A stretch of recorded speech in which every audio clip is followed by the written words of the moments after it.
Hello, everyone, and welcome back into the GSMC Fantasy Sports Podcast. And for this fourth segment of the day, we're going to take a little bit of a rest with football for a moment, at least in the NFL capacity, and transition to college football. Week 6 is going to quickly come upon us in a couple of hours, in a matter of 48 hours, actually. And even though it's not the most appealing week from a college football perspective in terms of top 25 matchups, there are still some intriguing matchups, as Top 200 says, AFC division matchups, slate surprises. I'm not going to touch this one. You could be wise in doing that. I think that for Ravens, Bengals, and Bills, Texans, Colts, Jaguars, they're all really weird games. I mean, Colts, Jags especially, because we don't know the whole situation with Richardson. And who knows, even if it's Joe Flacco has another great game like he did last week and like he did with Cleveland last year, I don't necessarily want to touch that game with a 10-foot pole if I were you.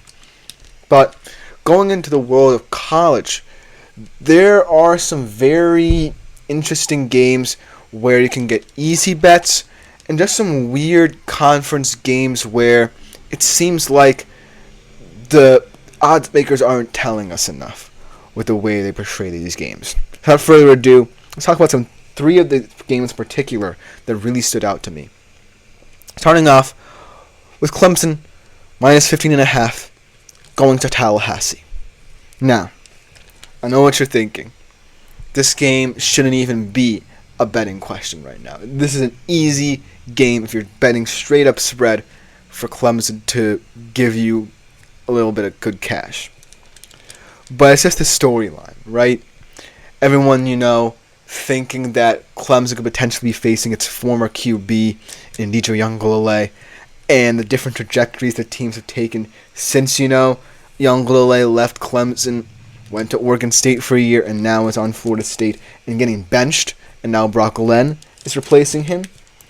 And on the Clemson side of things, how Clay Klubnik, after kind of a stinker against Georgia, has emerged as one of the nation's better quarterbacks.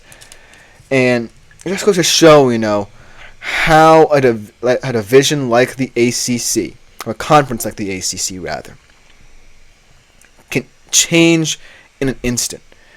Because both of these teams as well kind of want to leave this. They're suing the ACC to leave. And this game, yes, it's an easy bet, but the storylines of it make it run more deep.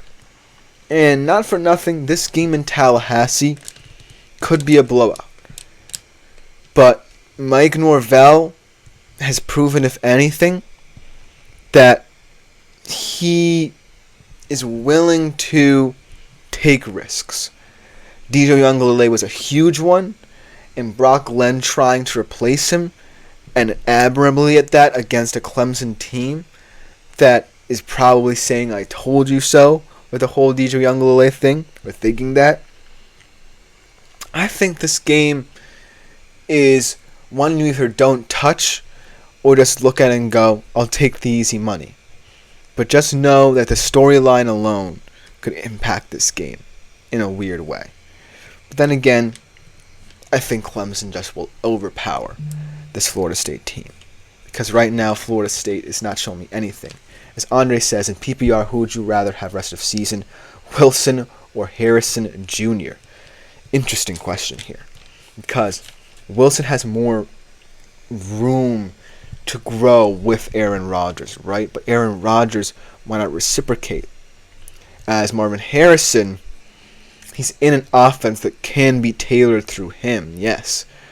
But in all reality, we've seen that when they start a game, occasionally he's going to be hot to start, but then he's going to quiet down as the game goes on.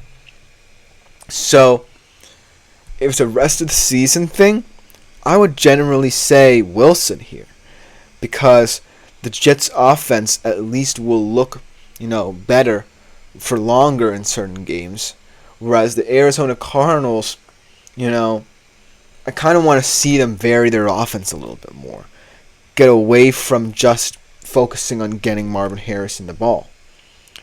So, therefore, I think Garrett Wilson is still a viable option, because even though right now it doesn't look necessarily like the situation's going to brighten up there for him and Aaron Rodgers, he's still someone who Aaron Rodgers is going to have to account for later in the season. So look for him to eventually, not immediately, get on the same page with Aaron Rodgers and really help you in terms of your PPR league down the stretch. Hopefully, I'm right in this regard because I could very well be wrong. Marvin Harrison Jr. could very well be a star this season, and the Cardinals offense could very well prove me wrong. But for now, I have to pick Wilson in terms of what I project for the rest of the season. And then back into the world of college football betting. I just wanted to put it here for the storyline, not necessarily for the big bet. I'm picking Clemson in this game. It's an easy bet. This game, however, taking place in College Station between Missouri and Texas A&M, two top 25 teams, could pretend to be interesting.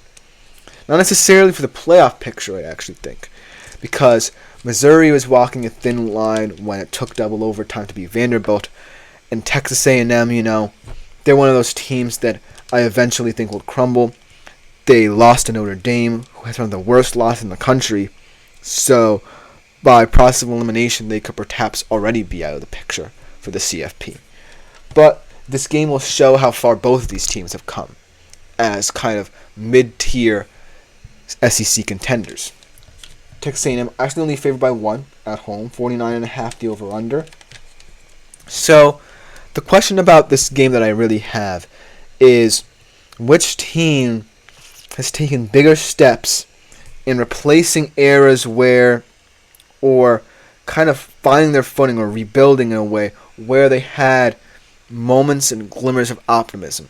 For Texas A&M, coming off the Jimbo Fisher era, having a number of number one recruiting classes under him, and having it not come to fruition in his tenure. On the Missouri side of things, you finally start to see all of their prospects they liked, whether it be Darius Robinson, who's now in the NFL, Luther Burden, who's looking like one of the better receivers in the country, Brady Cook, who hasn't really performed to his standards this year, but we all know can be a competent quarterback for this Missouri team.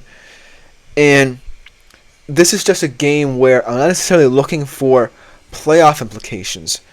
I'm looking for signs of not just improvement, but signs of redemption for both of these programs. Because they want to prove that for all the talent that they've accumulated, they're not jokes anymore in the SEC.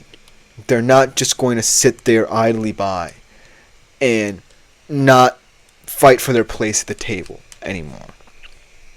And while, this could be a sloppy game that you might not want any part of from a betting perspective, this one can be fun because, to start the season, Texas A&M actually had Connor Wegman at the QB position. Now Marcel Reed steps in because of his injury, and he's looked really good. Their defense, I actually think, projects to be better than Missouri because Missouri lost a lot of depth. They're still trying to figure things out, and they've looked kind of shaky against weaker teams. So I would lean towards Texas A&M, but if that Missouri offense gets clicking, if that Brady Cook, Luther Burden classic connection kind of reconnects and rejuvenates, and this could be a game. And it could be a game that spells interest, at least for both of these teams, to some CFP committee members. So look for this game to, while not necessarily the best of top 25 matchups, be one that holds a little bit of weight, at least, in the room where it happens. The last game, though. This one's also one of those games where you can say, well, why even bother with it? Baylor, Iowa State.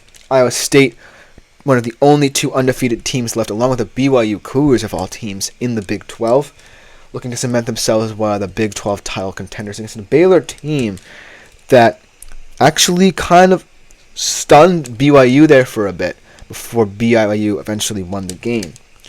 And not for nothing, Baylor under Dave Aranda has been an erratic team, but he's always proven that he can compete in the Big 12. Baylor is a typical Big 12 team no matter how atrocious or how good they look. They can always compete on any given Saturday. They can always trouble a team on any given Saturday, much like they did with BYU. They have an opportunistic defense and an offense that, if it's clicking, can get going. But Iowa State right now looks like one of those teams that, by tooth and nail, can just overwhelm you with their physicality. Their offense is timely, mistake-free, and their defense is physical and gritty. They're favored by 13.5 at home. Over-under is 46.5. That over-under is pretty generous. I think this is going to be a classic, low-scoring Big 12 game. Not one of those high-scoring ones that we see. I'm talking classic smash-mouth football. For Iowa State to win, just be yourself, especially on the defensive side of the football. I love a lot of their pieces, whether it be physical linebacker and Cooper Ebel. As Andre says, who do you think is a big game tonight? I believe you're talking about the Bucs Falcons and not college football, at least. If you want my honest opinion, I think Baker's the easy option for the Bucs. But if you want an out there option, how about Cade Otton? I think Cade Otton is one of those tight ends where you know that he can have a big game, but you don't know when, and this could be it. I think that, as much as I love Evans and Godwin, two of the best wide receiver duos in the league, I think that at some point, you got to be looking for guys like Otton to eventually supplement what Baker's doing, because he's always going to fling the rock down the field more often than not, and that's what I expect. And on the Falcons side of things, Darnell Mooney has just been so unexpected, and he hasn't really shown any signs of slowing down, so why not Darnell Mooney? I know it's kind of a cop-out pick from his past couple of performances, but no one really expected him to start the year this strong. So look for Darnell Mooney to try and stretch this Tampa secondary vertically. It's a decent Tampa secondary. Still has Antoine Winfield Jr. in there, an all-world safety. But at the end of the day, if you're trying to win a divisional game and win it big and prove a point, you got to have some big plays. And Darnell Mooney has proven to be that guy. But pushing back to college football to kind of close out this segment, Baylor Iowa State is really going to come down to the defenses, right? I trust Iowa State's more. And Baylor, their big thing is the run game. But when your quarterback and Sawyer Robertson is your leading rusher, it's not going to look pretty. Richard Reese was expected to have a bigger season, but he hasn't stepped up to the plate. And I just feel like if you're not necessarily the biggest big play offense, then you're not going to have much success. But let me know what you think in the comments. These 3 games are the only true games where I'm kind of interested from a betting perspective, but let me know what you think. But coming up for our last segment of the day, I give you all an injury update around the NFL and the fantasy fallout for you this week, and from a fantasy perspective with all these injuries. We'll be right back after this short break to conclude the show.